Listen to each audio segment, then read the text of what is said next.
This video segment I have titled Passionately and Appropriately, Your Health is Your Responsibility and Not Your Doctor's.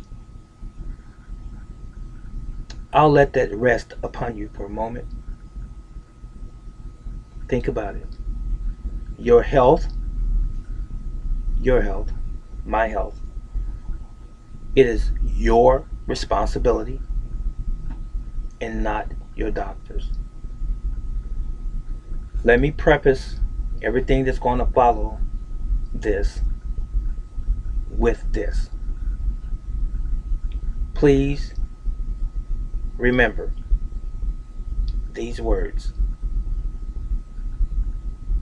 I am not advocating that if you are currently under doctor's care, that you change any protocol or any procedure or any regimen that you have that's been given to you by your doctor or your healthcare physician. I'm not saying don't follow it. I am saying, for one, that you consult your physician in earnest about your health and ask him or her if there are indeed alternatives to the protocols that's already in place for your particular condition or health issue. Are there lesser amounts of medication that you can take? Is there something you can do as far as your diet being altered? Or is there an alternative just in general to you going through a whole lot of pharmaceutical type drugs, which in the long run are going to make you worse in most instances than the condition that you have been diagnosed with? Does that sound fair? So, if you are in critical condition and you can listen to this video and you can get up and you can walk and you can go and get in the automobile and drive, if you're in that situation and you're considered or listed as critical, maybe you need to be in a facility if you are that bad off.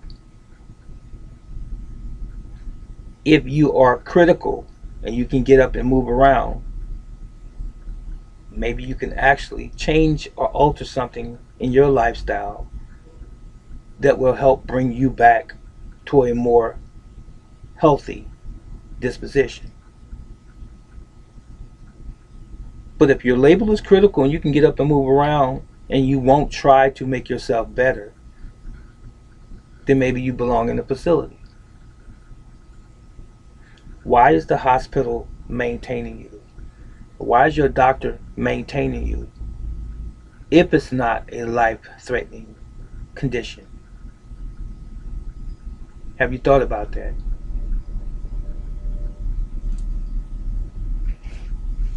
I'm not going to change. I'm sorry.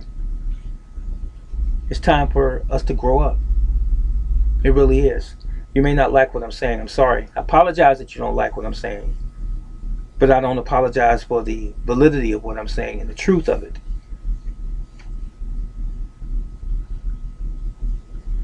Here are some conditions that we are faced with from day to day, generally, specifically.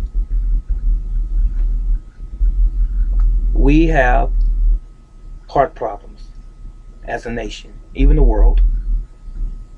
We have hypertension or high blood pressure issues. That's very, very popular in America. We have respiratory and lung disease. We have circulatory diseases, disorders, and conditions. Has to do with your blood circulation. We have lymphatic issues. Your lymph glands are responsible for removing the poisons from your body. Okay? A integumentary issue. That's your skin. blemishes, acne, uh, pale skin, cysts, tumors, different types of eruptions in the skin and so forth, itching, eczema, psoriasis, all of these different things. Okay, that's involving the integumentary system, your skin, which is the largest organ on the human body, not in, but on the human body. We have gastrointestinal issues, which relate to the stomach, the small and large intestines, and the bowels. Gastrointestinal, associated primarily with diet. Diet meaning not the diet that you're on per se, but what you're supposed to be eating. There's a difference in a person going on a diet versus your diet. Your diet is what you eat on a regular basis all of the time. Going on a diet means that you're altering what your normal behavior is as it relates to eating. We have liver disease, often associated with alcohol, drinking alcohol. I'm sorry, that's one of those key things that people don't like to talk about. Don't take my beer from me. Don't take my alcohol from me. Don't take my wine, my coolers, my vodka, my rum, whatever. My wine. Nobody wants to have the alcohol taken away, but they don't want disease, do they? Still want to drink. Why? It's like, Calgon, take me away. Take you away from what? Your problems? Your daily concerns? The issues of life? But when the buzz wears off, when the alcohol has dissipated, and you're back to your somewhat normal way of thinking, guess what? Your problems are still there. Is it worth losing your liver to excessive alcohol drinking? Think about it. Kidney disease. A similar situation as with the alcohol, because it is a filtration organ as well. It removes the poisons and the toxins out of the body through the urine and out into the toilet. But your kidneys can be compromised. Poor diet. And by drinking alcohol as well. What makes us believe that just because one organ is affected by something and it's been diagnosed by a doctor that you have cancer or a disease in that particular organ, that no other organ is affected as well?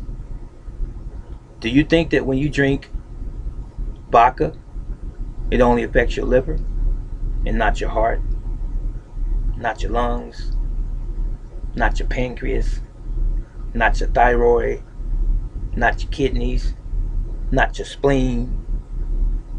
It affects every organ, bladder, every organ.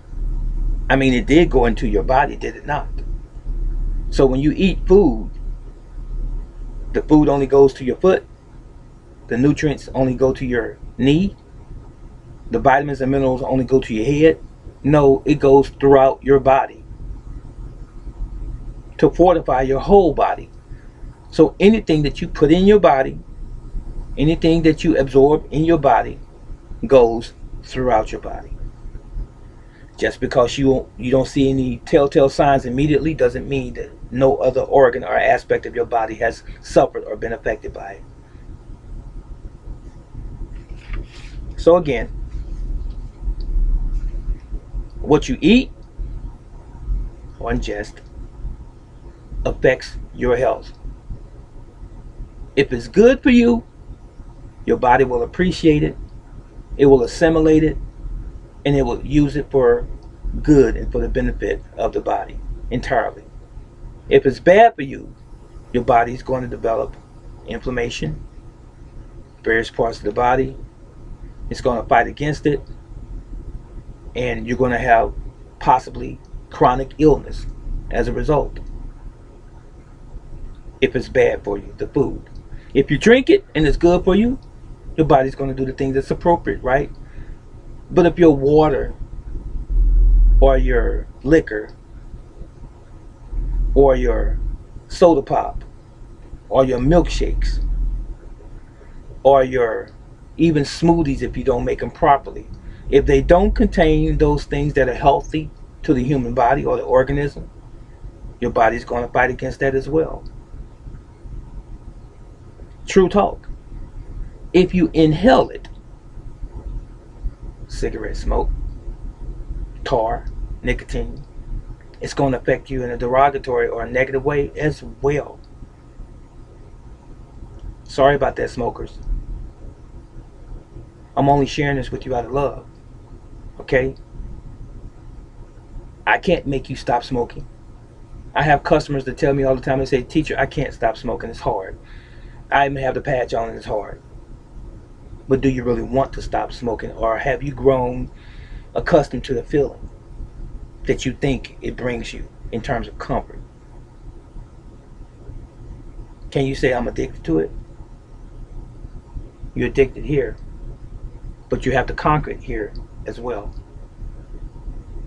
What about drinking? You can't stop drinking?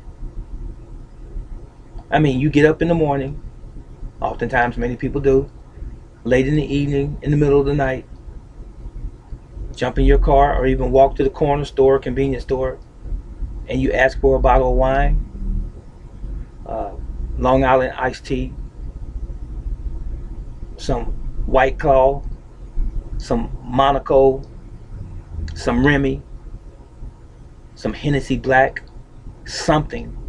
You ask for it and you pay your money. But you are addicted, right? Someone twisted your arm and carried you to the counter to pay for this, right? The strength and the willpower that you had to go to that counter and ask for that and pay for it, you don't have the strength to say no. No one made you purchase it. No one made you go in your pocket and pull out the money. So don't you have the strength to not do that? And if you believe that you don't, then can you really say, look in the mirror and say, you know what? My lust for, my desire for this particular thing has made me compromise anything that I actually believe that is good for me. I would rather have that feeling, that satiety. I'd rather feel that buzz, that high, that mellow feeling over me killing myself. I don't care about me dying, in other words. I'd rather have the rush. I would rather have the high for the moment. But pump the brakes for a minute.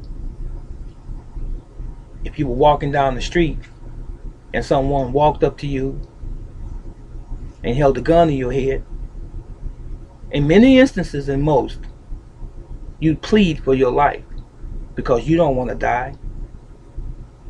In your mind, it's too much to live for. But you cannot do the same thing for yourself when you are killing you by smoking cigarettes, cigars, chewing tobacco, smoking marijuana.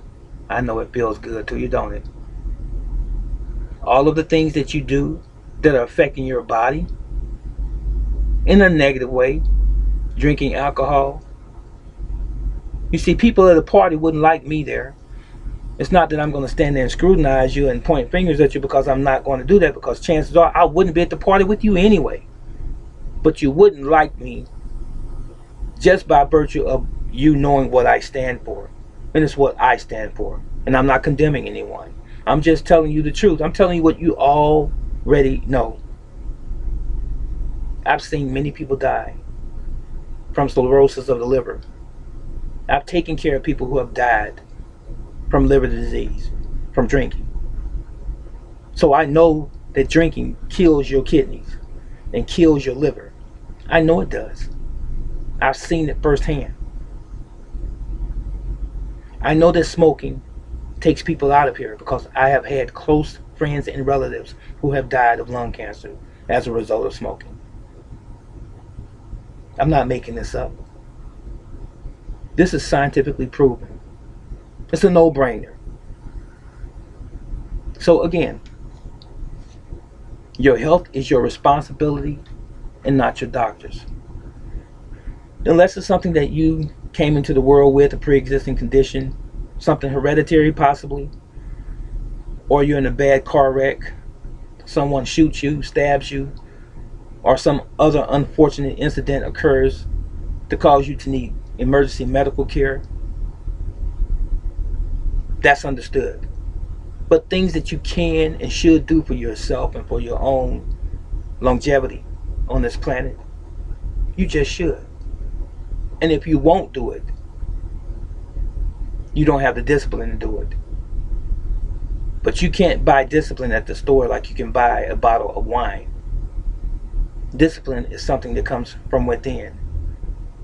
But you have to want to be disciplined. It's something that can be developed. It can be cultivated. It can be groomed. But you have to begin one step at a time. Have you taken the first step to living longer? Have you? So your heart problems, your hypertension, your high blood pressure, your respiratory or lung disease, your circulatory, lymphatic, integumentary issues, your gastrointestinal issues, your liver and your kidney issues, 70 to 80% of those conditions were caused by you. And 70 to 80% of those conditions can be eradicated by you. They can. You have the power to heal your own body. But you have to want to. And stop using convenient excuses for not doing so. I'm sorry. I'm honest. I'm brutally honest. If you don't like what I'm saying, it's okay. But it does not mean that what I'm saying is not true. Maybe this was what you needed to hear. This is Brother Teacher. What say you? Take good care of yourself and try your utmost. Begin today if you haven't already done it. Try your utmost to be here for your family. And don't leave your children and your family behind because you made the wrong or bad choice about your own health and well-being. I'm out.